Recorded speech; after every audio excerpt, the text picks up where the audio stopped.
engineering. I thought that I always had interest in engineering. I like building things. I like kind of the logic of the math and science behind it. I always liked the biology and the chemistry, the more basic science side as well. But something about engineering to me always appealed more. I just like the result oriented nature of it. When you're in medical school, when you're undergrad too, the other thing you got to think about is that if medicine doesn't work out, whether it's because you don't get in or if you don't like it, because it's possible you do all this and you realize you hate it, what would you be happy doing? And I'd have been a lot happier as an engineer than, say, a biochemist. I mean, I knew that.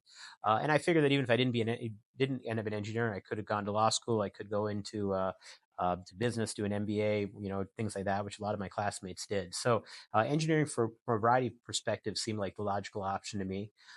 Fortunately, I got into medical school my first try. During medical school itself, I think the first couple of years, the focus is just on keeping good grades, learning the basic knowledge, because that's really your building blocks to everything else in medicine, no matter what you're going to do, whether you're going to go into psychiatry, neurosurgery, PM&R. Those first 2 years are really the last time in your life where you can just sit and read and kind of learn things for the sake of learning, which is, you don't appreciate it at the time, but you realize it later on in your life.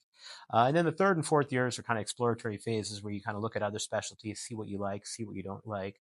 Neurosurgery, the biggest thing is whether you want that commitment, the time commitment that goes into training, and the time commitment that comes after training in terms of seeing patients, of the lifestyle and things like that. I trained under somebody who used to say that being a neurosurgeon is like being a Navy SEAL. Nobody ever asks a Navy SEAL how hard they're working, and nobody should ever ask a neurosurgeon. Should ever hear a neurosurgeon complain how hard they're working, because it's part of what we sign up for. We're signed up when somebody calls with a kid with a head bleed in the middle of the night to go in and see it. It's not something we ask questions about or complain. We complain later. So that's the special part about neurosurgery. And so all those areas, I think for me, were areas that I enjoyed, and other areas that I was okay to make those sacrifices. So that's why I did it.